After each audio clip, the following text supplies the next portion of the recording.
Hi friends, it's Anne here, and today's video is my makeup buys for 2021. So basically, how much did I spend on makeup and beauty in 2021? So I'm going to be looking down a lot because I'm looking at my computer with like pictures and charts and things like that. This is going to be very like pictures and charts heavy type video.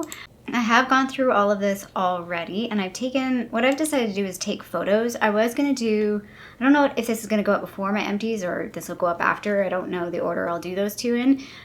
But with my empties, I pulled out all my empties. It was a lot of work. It was problematic. So for this one, I just took pictures. And also because I started pulling out, like I was like going to do, I think I did this last year or the year before. Must have been last year. I pulled out everything that I bought and I had like a flat lay of everything I bought, and it's a bit overwhelming. And this year it's like once I started pulling stuff out, I was like, yeah, that's not gonna happen this year. So I didn't do a full overlay, but I do have photos of each category. So what I'm gonna do, I think, is start with, let's talk about just like the makeup buys, and then we'll get into just like the overall totals and some charts to like break down, and I'll compare some of my numbers to last year's numbers as well, which is a little different because last year I had like a specific target in terms of how much I wanted to spend, no more than $125 per month. I think I did break that a few months, but I had a bit more of a restricted budget in 2020 compared to 2021. So let's talk about makeup. So I think I'm going to talk about how we'll do this in order of like how we put things on. So let's start with primer. Also, it's getting the end of the day here and the sun is fading, so I want to get through this video as quickly as possible before I lose my daylight. So first thing I want to talk about is primer. I have 11 primers that I bought. Again, I did finish up a lot of primers this year, so I kind of almost have like a whole new primer collection compared to last year. But I added 11 primers this year, so there was 3 e.l.f. Minis, Urban Decay All Nighter Mini Tatcha. I originally categorized the Say one as a highlighter when I first got it, but I've actually recategorized it as a primer because that's pretty much how I'm going to use it. I have the Benefit Professional, the Becca Blurring Primer, the Becca Backlit Primer, the Artless Glow Base, and then the Wet n Wild Glass Correct Primer. You're going to see some Wet n Wild products that I haven't really talked about yet. A video will be coming shortly. So the cost of those 11 primers was $102.35. Now if we get into foundation, so I have 2 powder foundations, 5 sort of liquid foundations, the Moonshot, which is like a, I don't know what you call it, it's got a name, cushion foundation, there you go, and then the BB cream from Misha. I sort of have these in separate categories. So the 2 powder foundations, the cost was $45.95. The 6 foundations, which includes the 5 sort of cream liquid ones and then the cushion one, the cost was $81.30. And then the 1 BB cream, the cost was $15.05. Next we'll look at concealers. So I technically added 5 concealers, but it's a bit of a weird group because that one is like, the Pro Concealer palette is a correcting palette. It's not really a concealer palette, so it's a little different. So I feel like it's like 4 true concealers and then a corrector palette. And the total value of these items was $49.95. I feel like that category was fairly well in control compared to the primers and the foundations. For setting sprays, I have 3 setting sprays. So I have 2 mini ones and then a full-size one. The 2 mini ones are the Benefit Professional Super Setter. I was going to do a video on this. I honestly haven't used it enough to determine if it's really worth it or not, to be honest. I don't really feel like setting sprays. I feel like setting sprays are psychological at times. I do feel like the only one that I think actually works is the Urban Decay All Nighter one. But again, that's like part psychological, part like I do feel like my makeup does look a little bit better. However, I tried doing some like video testing and I could never really get a good reproduction of what I felt like in person compared to what I could see on screen. I don't know if that made any sense, but anyway, total tangent. So 3 setting sprays, and the value of the setting sprays was $14.68. Eyeliners and eyebrow products. So eyeliners is a funny category because when I was thinking about this, I'm like, maybe there was like 3 or 4. Like I knew I had the Essence one and a couple Marc Jacobs ones and then the one from McQueen. There was more in here than I realized. So for eyeliner, I actually had 8, which kind of surprised me. But they're fairly affordable, so like on average less than $10 each. So the total price was $51.44. The eyebrow category is a bit wonky in terms of cost because I have everything split out because everything I have here is different. So I have like the Anastasia Brow Freeze, I have the Misha pen, then I have the McQueen pencil, and then I have the Merit eyebrow gel. Very confusing in terms of like pricing because I didn't put them all together. So the eyebrow gel, there's no cost because that was sent to me by Merit. The eyebrow tint, I think that's what I called the Misha, that was $8.33. The brow gel, the Anastasia one, was $30. Actually, I should put those two together. I have one called brow gel, one called eyebrow gel. I keep finding things like this. Bad data, bad Ann. So the brow gel from Anastasia cost me $30.51. And then the pencil, where are you, brow pencil? Oh, there you are. The brow pencil also did not cost me anything because that was sent to me from Stylevana. So okay, in the brow category, I do have a lot of brow products, I feel like, in general. I would like to sort of pare this down, but I'm still on the hunt for like my perfect brow product, which I feel like one of the best products, or the one that I like the most, is the Anastasia Dip Brow Pomade, but I don't know, there's other products I still want to try, so that category is a bit wonky, because nothing ever works for my crappy brows.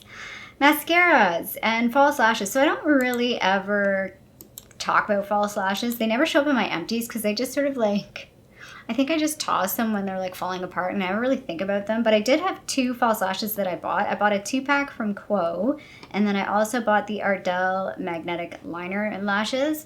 And the total cost of those 2 together was $21.26. Mascara. So there's 1 missing here. There should be 14.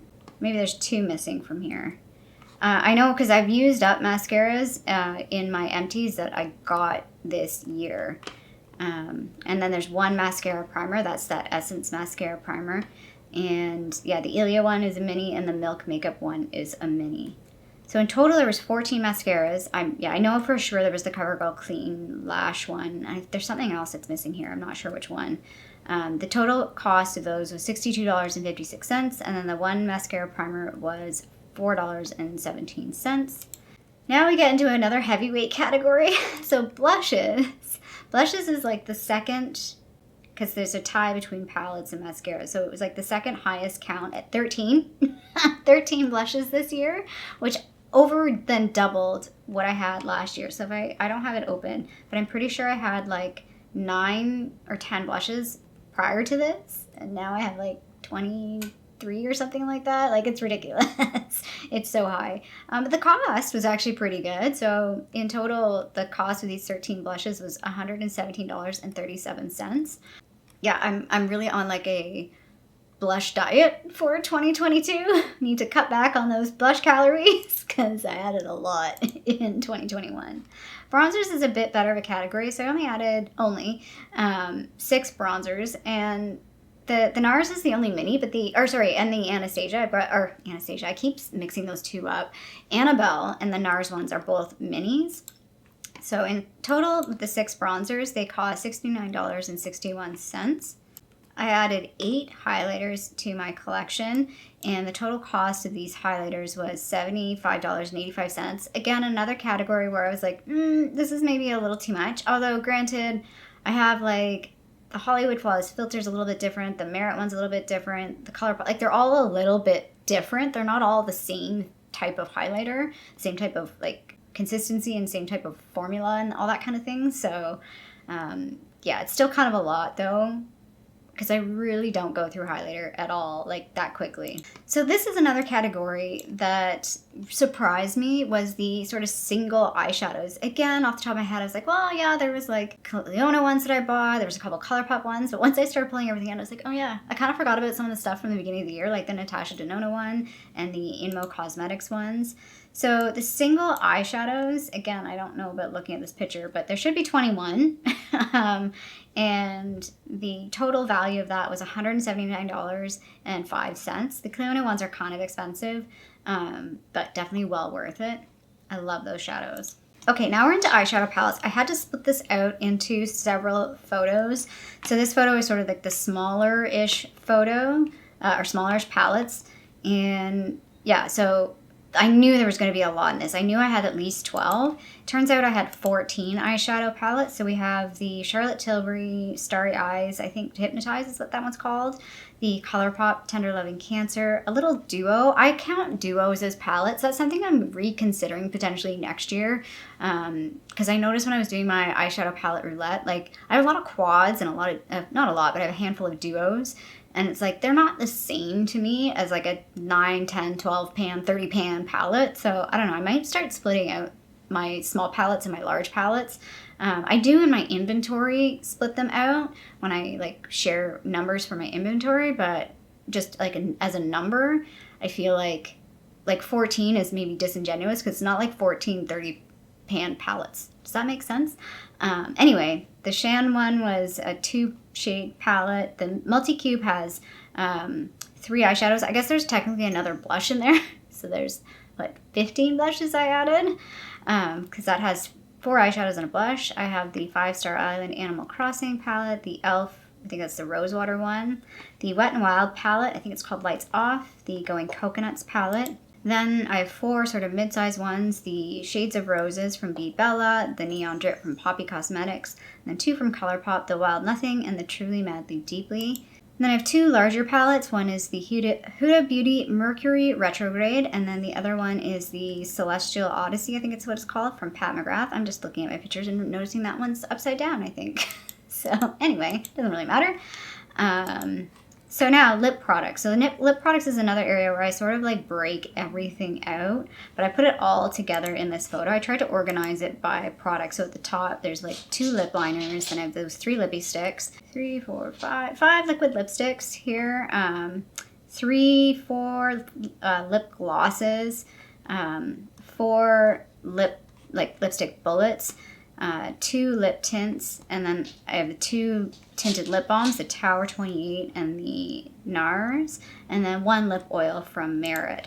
So when I break down some of those costs, again, I don't know if these numbers are going to line up with what I just said. I was kind of doing that off the top of my head, but 2 lip balms at $9.04, 4 lip glosses at $50.65.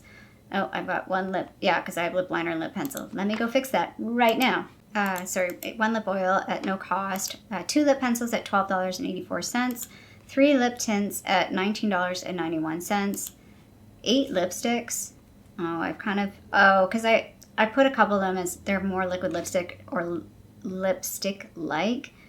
So for example, I think I put the mystery one as a lip tint, and I think I put the Maybelline ink crayon as just a lipstick. So I have 8 lipsticks at, yeah, that would make sense. 8 lipsticks at $50.47.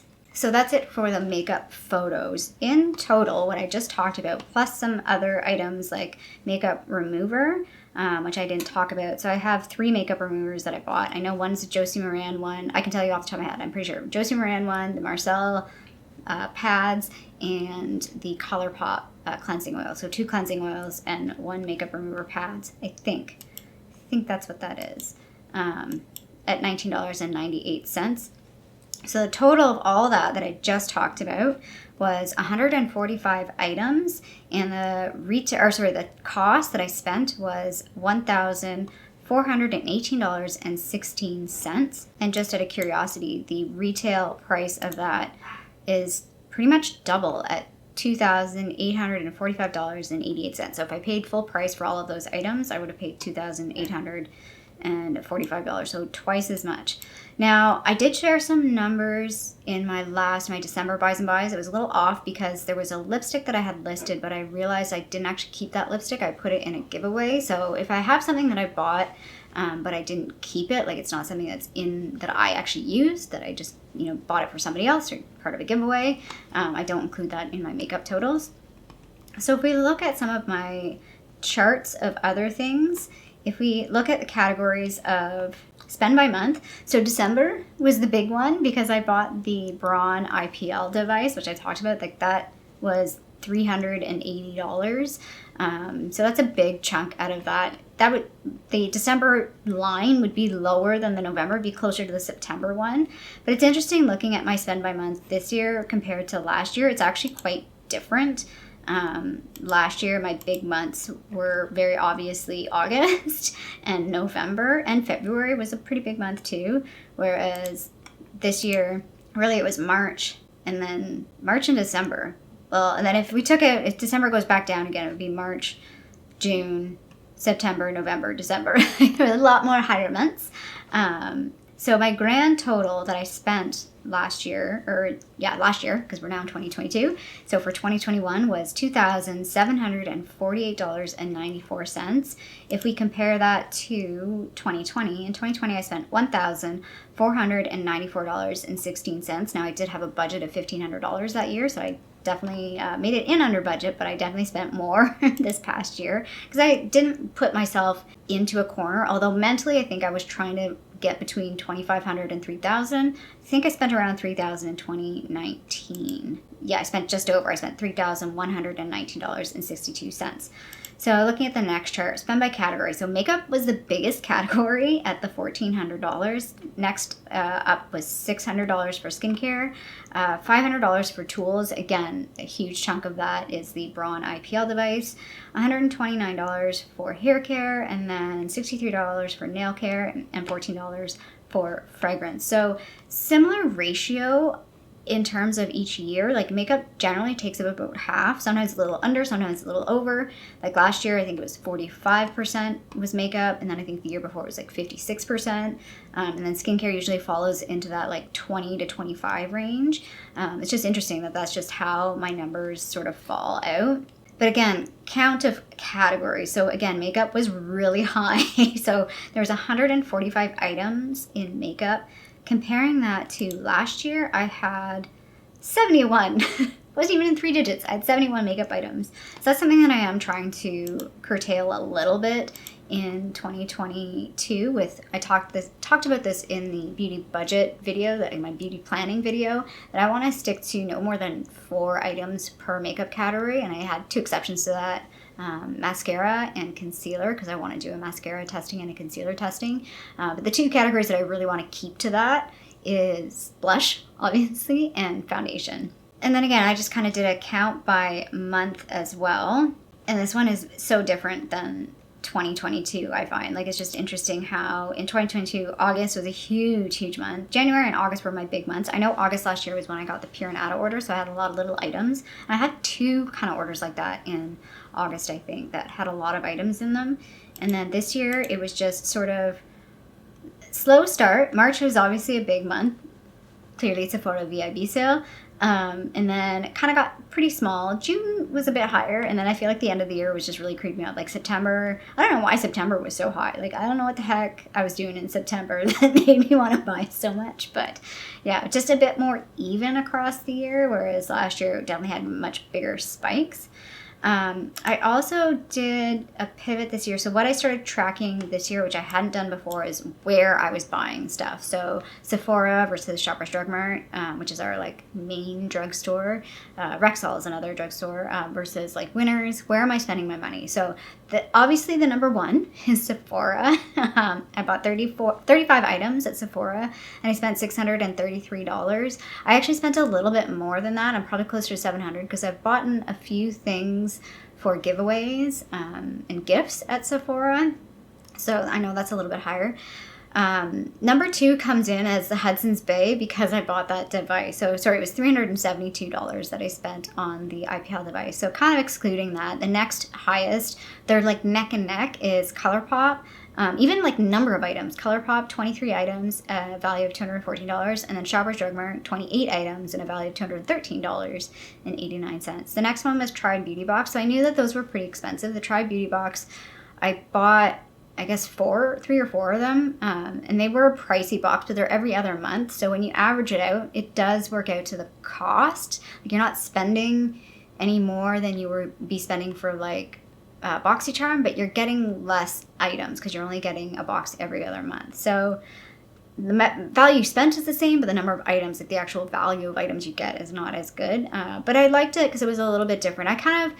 I've seen a couple of their recent boxes, and I'm kind of glad I've stopped getting them because I've talked about this. I want to focus more on what I want to buy. As much as I love getting a deal or getting something at a value compared to full price, I really do want to spend on things that I actually want. Whereas I find the subscription boxes, I'm just not getting what I want, if that makes sense. I think I noticed that, I don't know if it was 2019 or 2020, one of the years, it was like, I looked at my faves and fails list and there was nothing in my faves from any like subscription box. And I was like, yeah, that's kind of a sign. Speaking of subscription box, the number 6 item or area where I spent the most money was Luxbox, and I got 24 items at a Luxbox at a value of $116. Amazon's pretty high after that. I'm not sure all that I bought at Amazon. I know I bought a lot of the nail stuff at Amazon, but I'm not sure what else I bought there. I need to go look at that. Rexall, again, is the next one in terms of, this is ordered by what I spent. Rexall is 10 items at $113, and then the Lucky Bag comes in at 6 items for $104. I'm pretty sure I spent more than $104 this year. Right, because I had a coupon, or I had a gift card last year. I did not have a gift card this year. Bath & Body Works comes in at number 10 with 16 items and $97, and then the remaining ones, I'll have this up on the screen so you can see what the remaining ones are. Cleona, Winners, Ofra, Marshall, Stelvana, etc.